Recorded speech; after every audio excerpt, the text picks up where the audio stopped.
Hello there everyone, welcome to the channel if you're new, welcome back if you ain't. I'm EDJ, and last Monday we finished the Hannibal series, all 19 parts from History March.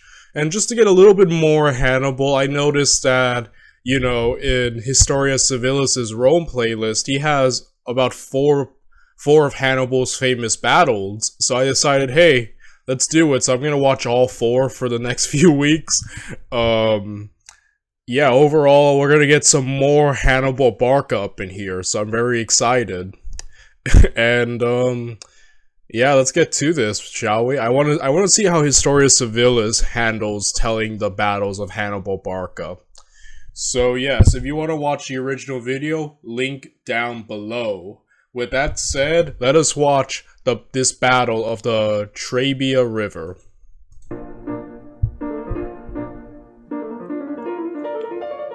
The Battle of the Trebia River was the first in a string of three major victories won by Hannibal over the Roman Republic during the Second Punic War. During this war, Hannibal of Carthage audaciously launched a secret invasion of Italy, and for 3 years in a row faced off against everything that Rome could muster, winning every time. I'm not going to explain what the Second Punic War was, because if I started down that road I would never get to the battle. Hannibal was in Italy and the Romans wanted him out of Italy. You can look it up if you want more information than that. So, the Battle of the Trebia River was the first major set-piece battle of Hannibal's invasion. There had already been one skirmish between Hannibal's army and a small Roman force commanded by a consul, but the Romans had been forced to retreat. The other consul was on his way, marching up from the south commanding a large army of his own. The two consuls joined forces in December of 218 BCE. They tracked down Hannibal, who was encamped near the Trebia River in northern Italy. They closed in on him, encamping on the opposite side of the river, preparing for battle. Let's look at the strengths of these two armies. They were almost equal in size. The Romans slightly outnumbered the Carthaginians, but not by much. The Carthaginians had 38,000 men. 10,000 of them were high-quality cavalry, 20,000 were armored heavy infantry, and 8,000 were light infantry. Allied Gauls made up a third of this number. The Romans had 40,000 men. These broke down into 4,000 cavalry, 16,000 heavy infantry, and 20,000 assorted infantry from their Italian allies. Hannibal spent some time exploring his side of the river. He discovered an old, dried-out riverbed that had overgrown with some long grass. He now knew where he wanted to fight. In the middle of the night, he ordered 1,000 infantry and 1,000 cavalry to silently sneak into the grassy riverbed. Yeah, I love this because you get to see Hannibal's cunning in display, right? He eventually leads. I think this was led by what, Longus or something? Wait. Okay, yeah, I had to pause to quickly check my facts. Yes, it was Longus. I was correct on that one. And yeah, he essentially lures Longus, without having he sends some of his cavalry here. They harass Longus. Longus, being the hothead he is, immediately marches out. No food, no whatever. He makes his men go through the freezing lake and then face Hannibal, who meanwhile is getting his men fed, getting them warmed up, taking care of them like a dad, essentially. And then when they fight, Hannibal wrecks them, and here the hidden, forces come and essentially flank the Romans, so... Yeah, Hannibal's the master of the flanking, like, all kinds of hidden moves, every little bit of control he can get over his enemies, he does, and I think this battle exemplifies that perfectly.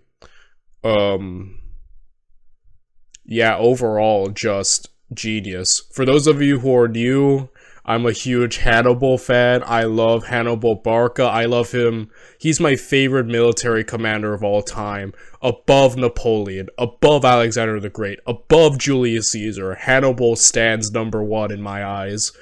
And so I'm just a huge Hannibal fanable, The next morning, Hannibal initiated the battle. He sent all of his remaining cavalry across the river to attack the Romans at dawn. By the way, the river was only like 4 feet deep, just so we're all clear. Nobody was swimming.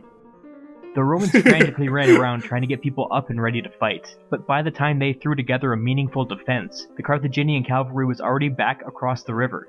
It was a hit-and-run attack. As the infantry continued to form up, the Romans sent the cavalry in pursuit. As you can see, the Carthaginian cavalry significantly outnumbered their Roman counterparts by over 2 to 1. I can't help but wonder what the Romans thought they were accomplishing when they went after the Carthaginians like this. What were they? Yeah. Yeah, you know, it's interesting. After watching History Marches Hannibal, you know, Rome before the Second Punic War was so overly aggressive with everything they did.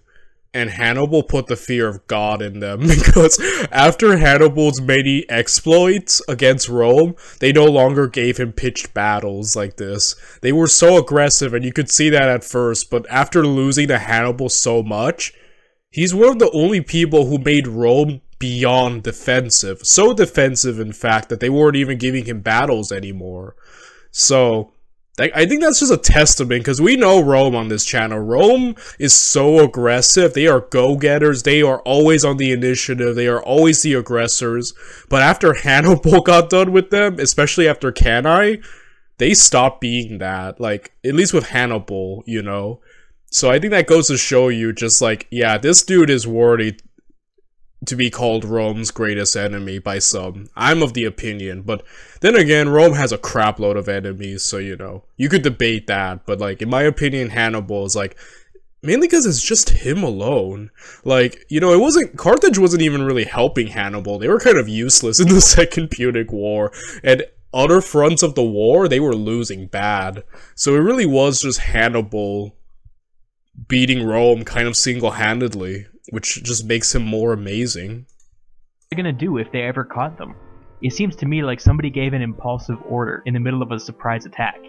Look at them, they're out in the middle of nowhere.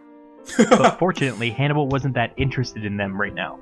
The Carthaginians led them on a wild goose chase and refused to engage. The Roman cavalry eventually gave up, exhausted, just as their heavy infantry was beginning to cross the river. Hannibal arranged his men in a single defensive line. He placed his African heavy infantry on his right, his Spanish heavy infantry on his left, and the Gallic allies in the center. The Romans arranged themselves in the standard 3-line formation common during the Republic. They placed the Roman heavy infantry in the center, with their Italian allies on the left and right. After lots of waiting around and shivering in the cold, the battle begins. 10,000 Carthaginian cavalry immediately charge forward and go after the 4,000 mounted Romans. Some lightly armored Carthaginian infantry followed, and the Romans, exhausted and outnumbered, didn't put up much of a fight. Simultaneously, the veteran Roman heavy infantry from the first 2 lines advanced to meet the Gauls. They hit them hard, and the Gauls began to slowly lose ground. The Carthaginian cavalry and infantry on the wings had finally chased off the last of the Romans. They suddenly turned and collapsed in on the enemy flanks. The Roman allies on both sides were now fighting in 2 directions at once. They were starting to get nervous. This was not good.